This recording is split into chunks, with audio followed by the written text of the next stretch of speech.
Kemunculan Yang Ho membuat Shoyan menghela nafas yang begitu panjang. Perlahan demi perlahan masalah mulai menghampirinya, tetapi dia tidak merasa takut sedikit pun, bahkan meskipun berada dalam tekanan klan Gu. Ini adalah waktu yang lumayan bagus untuk memberikannya pelajaran, karena itulah tawaran pertarungan tersebut akhirnya diterima. Meskipun komandan kelima sempat menegur Yang Ho agar jangan sampai membuat masalah dengan tamu undangan, namun apa jawabannya? Dia malah mengatakan, "Tenanglah, aku tidak akan mempermalukannya." Setelah mengatakan itu, keduanya kemudian bertemu di arena pertandingan. Keempat mata saling menatap satu sama lain. Yang Ho lantas mengatakan, "Shoyan, aku sudah sangat sering mendengarkan namamu."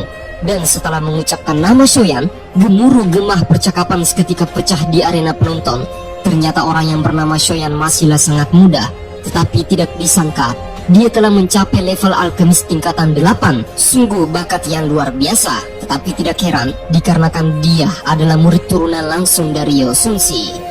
Yang Ho lantas mengatakan, "Hari ini aku sebagai komandan secara pribadi akan menguji bagaimanakah tingkat kekuatanmu sampai bisa mendapatkan juara pertama di acara Menara Pil kemarin." Tidak lama setelah mengatakan itu, Doki di seluruh tubuhnya tiba-tiba meledak. Tangan serta kakinya kemudian memancarkan aura yang begitu menakutkan. Dia berpijak menginjak tanah dan langsung menghilang dari tempatnya, muncul tepat di hadapan Shoyan. Sebuah gerakan aneh bernama kecepatan kaki ular membuat Shoyan buru-buru mengambil langkah antisipasi menggunakan gerakan 3000 petir.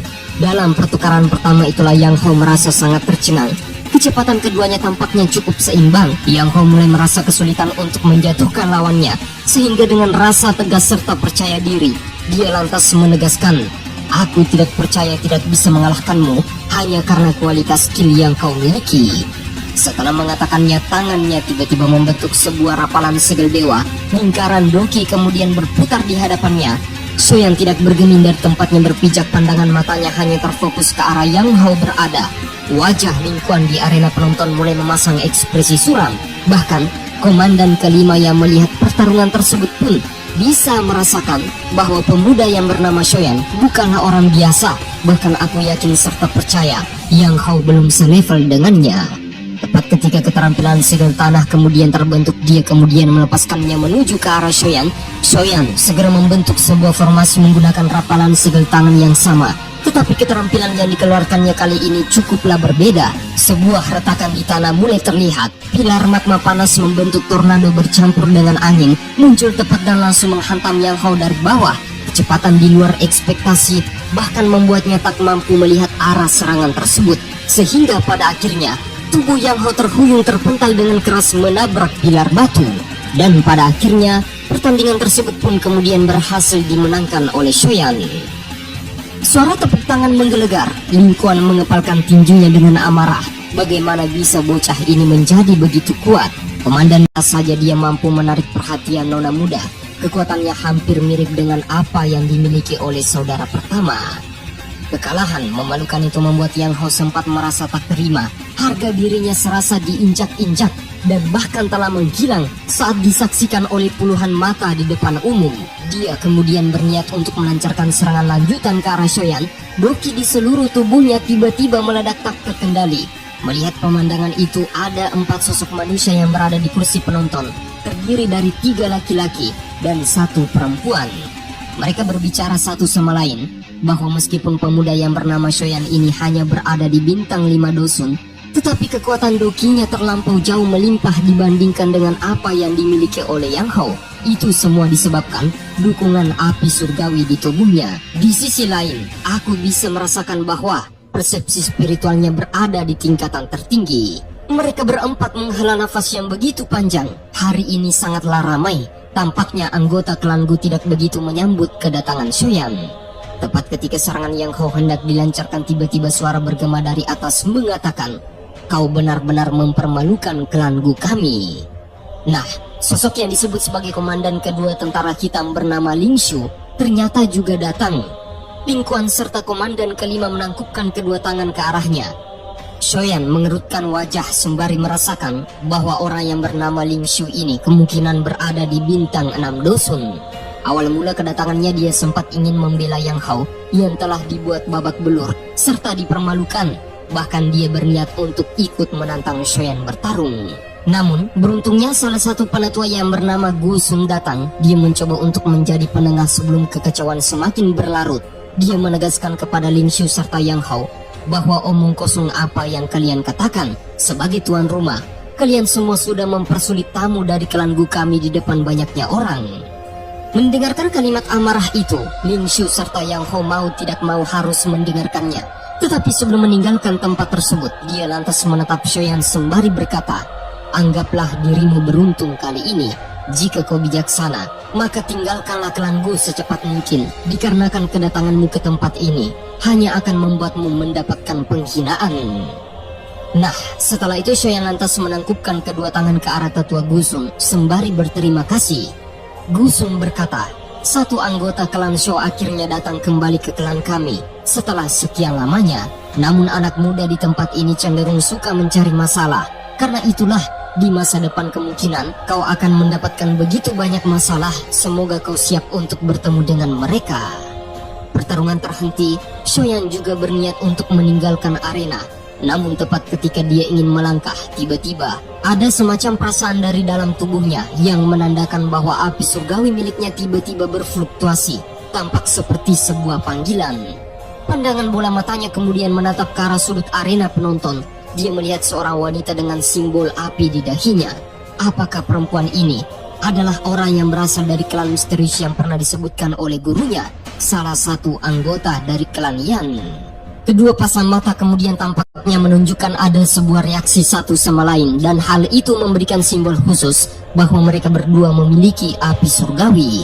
Namun meskipun Shoyan mendambakan api surgawi tambahan, tetapi klan Yan bukanlah sebuah faksi sembarangan. Mereka adalah salah satu bagian dari 8 klan kuno yang telah disebutkan. Shoyan, Shoishan King Lin serta Tian Ho lebih memilih untuk meninggalkan tempat tersebut. Setelah kepergiannya, pria berjubah putih lantas bertanya, "Hoshi, bagaimana? Apakah kau mampu merasakannya?" Nah, wanita yang dipanggil sebagai Hoshi itu adalah orang yang dimaksudkan berasal dari klan Yan. Dia mengatakan, api surgawi yang dimiliki oleh pemuda tersebut sangatlah kuat. Karenanya jika ada kesempatan, aku cukup tertarik untuk mengajaknya bertarung.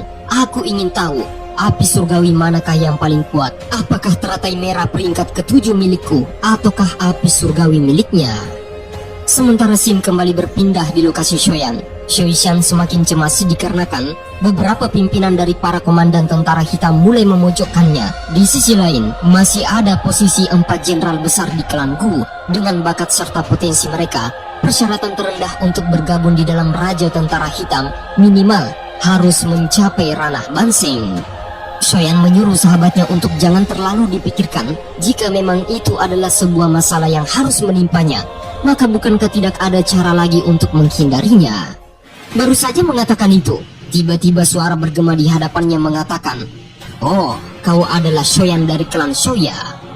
Shoyan merajut wajahnya mengepalkan tinjunya dengan rasa waspada. Dia tahu bahwa pemimpin berjubah hitam yang datang menyergapnya kali ini ternyata berasal dari aula jiwa klan Hun.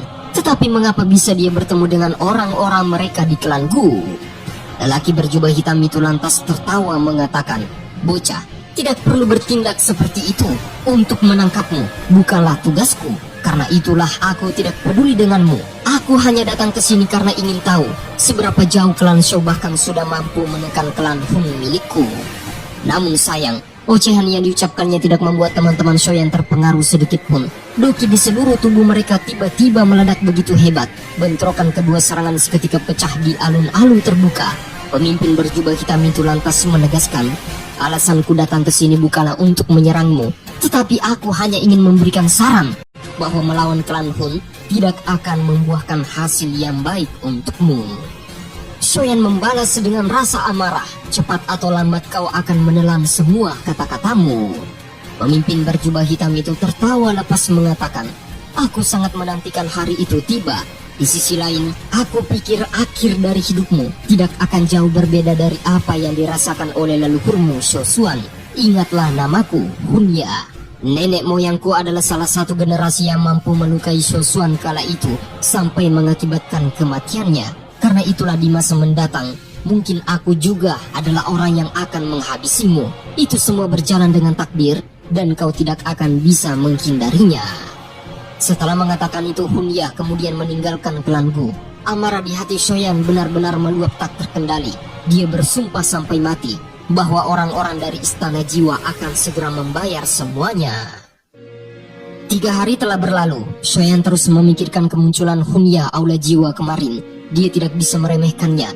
Dikawal dengan 2 penjaga dosen bintang yang ke-7, tentu saja reputasinya sangatlah tinggi. Tapi meskipun Shoyan cukup waspada dengannya, namun niat membunuh di dalam hatinya tidak akan bisa padam sampai kapanpun.